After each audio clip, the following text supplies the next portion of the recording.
আমরা আমাদের বাসায় এই মুহূর্তে ট্যাপ খুললে যেই পানিটা আসছে, এই পানিটার অধিকাংশটা আসছে মেঘনা নদী থেকে, কিছুটা আসছে শীতলক্ষ্যা নদী থেকে, বুড়িগঙ্গা থেকে বিন্দু মাত্র আসছে না।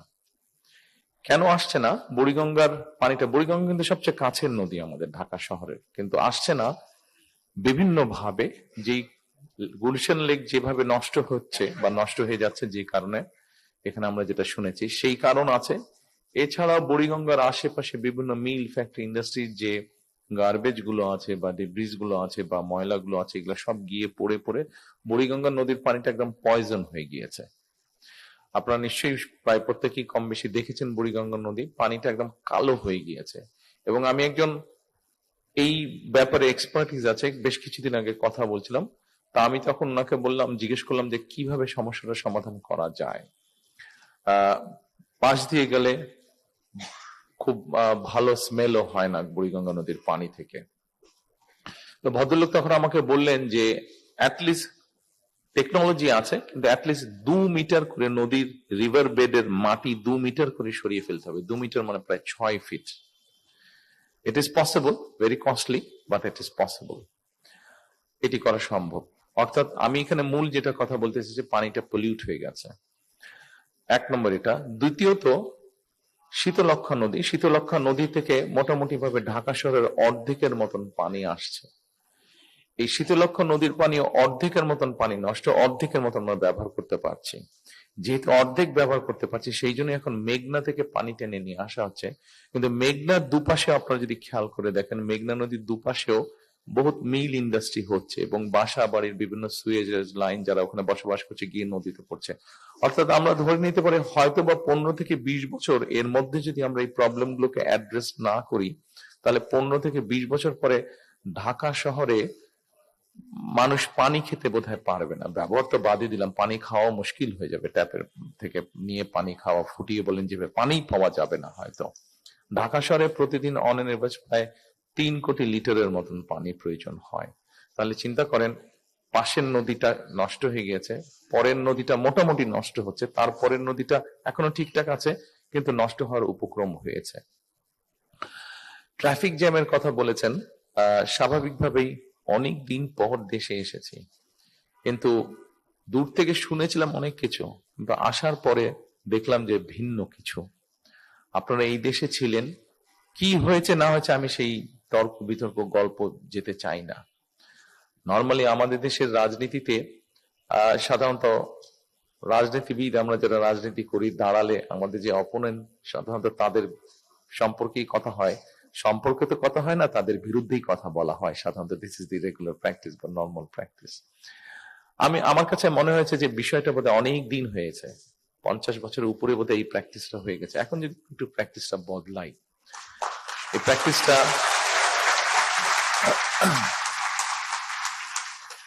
প্র্যাকটিসটা বদলানোর অর্থ এই যে আমি অন্তত পানি বা নদী নিয়ে যে কথা বললাম, আমার মনে হয় আস্তে আস্তে এই বিষয়গুলোতে যদি নিয়ে আমরা কথা বলি, এই সমস্যার সমাধান আমাদেরকে করতে হবে, পানির সমস্যার সমাধান। এই মুহূর্তে ঢাকা শহরে আমরা যদি এই জায়গায় গভীর একটা নলকূপ বসাই বা পানির জন্য আমরা ড্রিল করি এখানে, তাহলে দেখা যাবে আমার ধারণা এখানে অন্তত 600 ফিট, 500 থেকে 600 ফিট মিনিমাম আপনাকে ডেপথে যেতে হবে, না হলে পানি আপনি পাবেন না। অর্থাৎ আমরা সেটি সেচের জন্যই হোক গ্রাম অঞ্চলে, সেটি ঢাকা শহরে আমরা নিজেদের ব্যবহারের পানির জন্যই হোক না কেন, আমরা আমাদের আন্ডারগ্রাউন্ড ওয়াটার লেভেল এমন ভাবে আমরা ব্যবহার করছি যে পানির লেয়ার প্রতিদিন নিচে নেমে যাচ্ছে। বোধহয় এক মাস খানেক আগের ঘটনা হবে, ঢাকা শহরে কন্টিনিউ পরপর কয়েকদিন ভূমিকম্প হয়েছে। এখানে যারা আপনারা আজকে উপস্থিত আছেন, মোটামুটি সবাই আপনারা বিষয়টি নিশ্চয়ই, সেই কম্পনটা আপনারা অনুভব করেছেন যখন ভূমিকম্প হয়েছে, প্রায় প্রত্যেকে নিশ্চয়ই আপনারা। এই ভূমিকম্প হওয়ার আরেকটি অন্যতম কারণ হচ্ছে যে নিচ থেকে পানিটা খালি হয়ে যাচ্ছে, ভ্যাকিউম হয়ে যাচ্ছে, কাজেই এটা আরো ভয়াবহ রূপ ধারণ করছে। এছাড়া আরেকটি সিরিয়াস প্রবলেম ইদানিং দেখা যায় না, বাট গ্রাম অঞ্চলের দিকে গেলে বা ঢাকা শহরের বাইরে গেলে, ঢাকা শহরে এই সমস্যা আছে, আর্সেনিকের একটি সমস্যা আছে। কাজেই এই যে আন্ডারগ্রাউন্ড ওয়াটার, পানি নিয়ে যেহেতু কথা বলছি, লেকের পানি নিয়ে এসছে কথা বা পানি নিয়ে যেহেতু কথা বলছি, এই জন্যই আমি একটু লম্বা করছি বিষয়টা। অর্থাৎ এই যে আন্ডারগ্রাউন্ড ওয়াটার লেভেল, এটাকে যদি আমরা রিচার্জ করা আজকে থেকেও শুরু করি, অন্তত মিনিমাম নেক্সট 20 বছর লাগবে এটাকে মোটামুটি একটা সিচুয়েশনে আনতে আবার আগের মতন। এখন এটা আমরা কি করে করব? এখানে একজন বক্তা উল্লেখ করেছেন যে আমি যেদিন ঢাকা শহরে ফিরে এসেছি বাংলাদেশে, আমার এই প্রিয় বাংলাদেশে গত 25 তারিখে যখন ফিরে এসেছি, আমরা যেই মিটিংটাতে আমি বক্তব্য রেখেছিলাম, কেউ বলেন 300 ফিট, একটা নামকরণ করা হয়েছে খুব সম্ভবত 36শে জুলাই এভিনিউ হিসেবে নাম করা হয়েছে। সেই জায়গায় যে মঞ্চটিতে আমি বক্তব্য রেখেছিলাম, সেই বক্তব্যে আমি মার্টিন লুথার আজকে থেকে প্রায় 62 বছর আগে বলেছিল তার একটি অনুষ্ঠানে যে আই হ্যাভ এ ড্রিম, সেটারই ইকো করে আমি বলেছিলাম যে আই হ্যাভ এ প্ল্যান। জি, এই কথাটা আমি বলেছিলাম 17 বছর, প্রায় 18 বছরের কাছাকাছি সময় দেশ থেকে বাইরে থাকতে হয়েছে। আমি যেই দেশে ছিলাম, ইউকেতে আমি ছিলাম। আপনারা এখানে যারা উপস্থিত আছেন কম বেশি অনেকেই আপনারা গিয়েছেন ইউকেতে, এবং নিশ্চয়ই যখন আপনারা ইউকেতে গিয়েছেন, দেখেছেন রাস্তা দিয়ে যখন হেঁটেছেন, গাড়ি দিয়ে যখন গিয়েছেন, ট্রেনে করে যখন গিয়েছেন, এয়ারপোর্টে যখন নেমেছেন, আপনার নিজের অজান্তেই আপনার কাছে মনে হয়েছে যে আমাদের দেশটা কেন আমরা এরকম করতে পারি না। এই কথাটা কিন্তু আপনাদের সবার মনে আছে।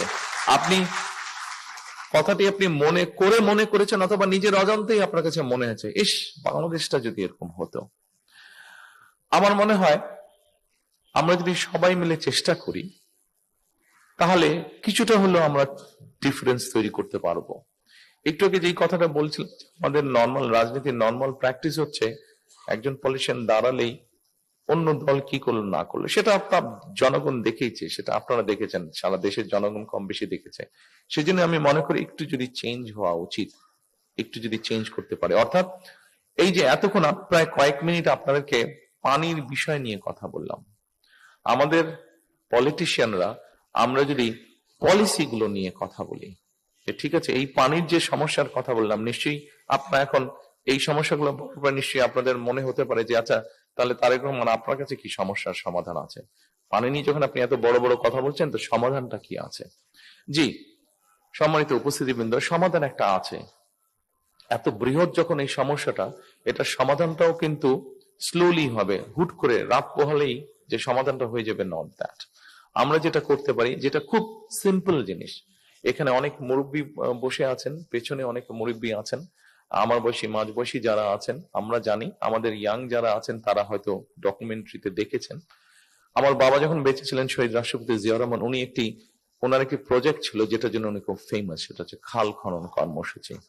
এন্ড ঢাকা শহরে আমরা যারা বসবাস করি, ঢাকা শহরে যখন যারা আমরা বসবাস করি, তারা হয়তো ব্যাপারটার গুরুত্ব আমরা অতটা বুঝি না, কিন্তু যারা গ্রামে বসবাস করেন, জেলা উপজেলা শহরে বসবাস করেন, তাদের কাছে এই জিনিসটা অত্যন্ত গুরুত্বপূর্ণ। তবে আমার মনে হয় বিগত কয়েক বছরে, 10-15 বছরে, আমার ধারণা এখন ঢাকা শহরে আমরা যারা বসবাস করি, ঢাকা শহরের যারা অধিবাসী আমরা, তারাও বোধহয় খাল খননের প্রয়োজনীয়তাটা অনুভব করছি আমরা। কারণ ঢাকা শহরে আমরা বিভিন্ন খালগুলো ভরাট হয়ে যাবার ফলে কি সমস্যা হচ্ছে, এটা আমরা ঢাকা শহরে প্রায় 3 কোটি মানুষ বাস করছি, প্রত্যেকেই কোনো না কোনো ভাবে এটার পেইনটা আমরা বুঝতে পারছি। কাজেই সম্মানিত উপস্থিতিবৃন্দ, আই হ্যাভ এ প্ল্যানের একটি অংশ হচ্ছে যে আমরা আগামী 12 তারিখে যে নির্বাচন, এই নির্বাচনে ইনশাল্লাহ বাংলাদেশ জাতীয়তাবাদী দল সরকার গঠনে সক্ষম হলে, জনগণের ম্যান্ডেট নিয়ে আমরা সমগ্র বাংলাদেশে 20,000-এর মতন কিলোমিটারের মতন খাল আমরা খনন করতে চাই।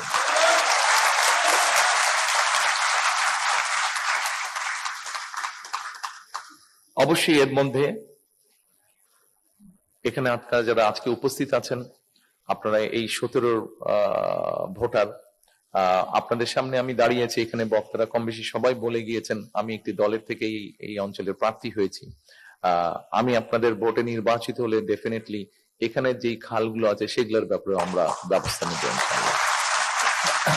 আর খুব স্বাভাবিকভাবেই, যেহেতু এই অঞ্চলে আছি, এই অঞ্চলে যদি মশা বেশি হয়, মশা তাই একা আপনাকে কামড়াবে না, আমাকেও কামড়াবে। ডেঙ্গু হওয়ার পসিবিলিটি যদি আপনার থাকে, যেহেতু আমি আপনাদের সাথেই থাকবো, এই এলাকারই আমি অধিবাসী, এখন ডেঙ্গু আমার হওয়ারও পসিবিলিটি আছে। কাজে আমার যদি নিজেকেও রক্ষা করতে হয়, তাহলে আপনাকেও আমার রক্ষা করতে হবে। আপনাকে রক্ষা করতে পারলেই আমি রক্ষা হবো। সম্মানিত উপস্থিতিবৃন্দ, আমার মনে হয় আরেকটি সমস্যা বোধহয় আছে। একটু আগে আমি বলেছি যে এখানে অনেকেই আপনারা আছেন যারা আপনারা ইউকে তে গিয়েছেন, লন্ডনে গিয়েছেন। আপনারা 25 তারিখে যখন আমরা নামলাম, স্বাভাবিকভাবেই প্রায় 17.5 বছর আগে যখন দেশ ছেড়ে চলে যেতে বাধ্য হয়েছিলাম, আমার কাছে 25 তারিখে নামার পরে মনে হলো আমি যতটুকু সবুজ দেখে গিয়েছিলাম, মনে হয় সবুজের পরিমাণ অনেক কমে গিয়েছে। ঢাকা শহরের সবুজের পরিমাণ আমার কাছে মনে হচ্ছে অনেক কমে গিয়েছে। যখন প্রথম দিন তো বুঝে উঠতে পারিনি, কারণ প্রথম দিন চারিদিকে এত মানুষ, আমি শুধু মানুষের ভিড় দেখেছি, আমি পরিষ্কার বাইরে কিছু দেখতে পারিনি। পরের দিন থেকে যখন বিভিন্ন জায়গায় যাওয়ার সুযোগ হয়েছে, তখন আমার কাছে মনে হয়েছে যে চারিদিকে গ্রে খুব বেশি, চারিদিকে একটা ড্রাই ভাব। এবং এর ভেতরে যে সময় আমি আসতে পারছিলাম না, আসার সুযোগ হয়নি, প্রায় পত্রিকায় পড়তাম যে ঢাকা শহর পৃথিবীর সবচেয়ে পলিউটেড শহরগুলোর মধ্যে একটা শহর। পলিউটেড কয়েকটি 2-3টি শহরের মধ্যে ঢাকা শহর কম্পিটিশন করছে ফার্স্ট হবে কে পলিউশনের দিক দিয়ে। প্রায় বোধহয় কয়েকবার ঢাকা শহর ফার্স্ট হয়েছে পলিউশনের দিক দিয়ে। সম্মানিত উপস্থিতিবৃন্দ, আমার আই হ্যাভ এ প্ল্যানের মধ্যে একটি প্ল্যান আছে। এটি ঢাকা শহর তো অবশ্যই আছে, শুধু ঢাকা শহর না, ঢাকা শহর নিয়ে সমগ্র বাংলাদেশের কে নিয়ে একটি প্ল্যান আছে আমাদের প্ল্যান হচ্ছে আমরা 5 বছরে আমরা 25 কোটি গাছ আমরা রোপণ করতে চাই, বছরে 4 থেকে 5 কোটি গাছ। আপনারা হয়তো বলতে পারেন, তারেক রহমান আপনি বলে দিলেন, এতই সহজ নাকি 4 থেকে 5 কোটি গাছ রোপণ করা প্রতি বছর? এই প্রশ্নটা হওয়া স্বাভাবিক।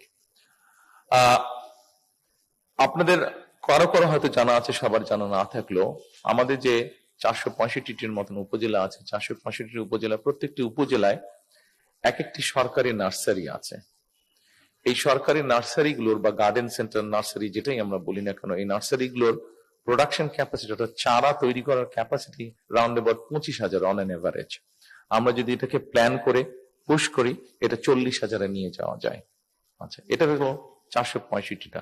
এর বাইরে আমি শুনেছি, আমি দেখিনি, আমি যতটুকু শুনেছি ইনফরমেশনের ভিত্তিতে, উত্তরা সহ আমাদের যে উত্তরা আছে, উত্তরায় বোধহয় অনেকগুলো প্রাইভেট নার্সারি আছে। গুলশান এলাকাতেও প্রাইভেট নার্সারি বেশ কিছু আছে। এভাবে সমগ্র বাংলাদেশে যত প্রাইভেট নার্সারি আছে এবং সরকারি আরো যেগুলো আছে, সবগুলো মিলে প্রায় 100,000, 1 লাখের মতন সারা দেশে নার্সারি আছে। এবং এগুলাকে যদি আমরা পুশ করি, সবগুলাকে প্রায় 40 থেকে 50,000 বছরে চারা উৎপাদন করা সম্ভব। আমাদের একটি টিম, আমাদের দলের মধ্যে সবাই যে সেই টিমের সদস্য তা না, কেউ কেউ সেই সদস্য, বাট মোস্টলি সেই টিমের সদস্য এক্সপার্টসরা ছিলেন যারা এই বিষয়ে কাজ করেন। সেটি জাহাঙ্গীরনগর ইউনিভার্সিটির টিচাররা তার মধ্যে ছিলেন, সেটি দেশে বাংলাদেশি মানুষ, কিন্তু বাইরে এই বিষয়ে এনভায়রনমেন্টাল বিষয়ে এক্সপার্ট, এরকম মানুষ নিয়ে আমরা একটা টিম বানিয়েছিলাম প্রায় 2 বছর আগে। এবং সেই মানুষগুলো প্রায় 2 বছর ধরে কাজ করেছেন। টেকনাফে যেই গাছটি হবে, সেই গাছটি তেঁতুলিয়াতেও হবে, কিন্তু অত ভালো হবে না, কারণ 500 মাইলের ডিস্টেন্সে ক্লাইমেট, সয়েল এর কিছু ডিফারেন্স আছে। হবে, কাঁঠাল গাছ তেঁতুলিয়াতে হবে, কাঁঠাল গাছ টেকনাফে হবে, কিন্তু কিছুটা এদিক ওদিক হবে। ওই টিমটি কাজ করেছে, তারা কাজ করে মোটামুটি ভাবে তৈরি করেছে যে আমাদের উত্তরে কত, দক্ষিণে কত, পূর্বে কেমন, পশ্চিমে কেমন, কি কি ধরনের গাছ হতে পারে যেগুলা আমাদের এনভায়রনমেন্টকে হেল্প করবে, যেগুলা এয়ারটাকে রিফ্রেশ করবে। এবং এখন নিশ্চয়ই আপনাদের এখানে অনেকেই আছেন, আপনারা যারা জানেন, যাদের একটা ধারণা আছে যে এখন হিট সেন্সিং দিয়ে কিন্তু আপনি মোটামুটি ভাবে জায়গা বের করে ফেলতে পারবেন যে একটা জায়গায় কি পরিমাণ গাছ আছে।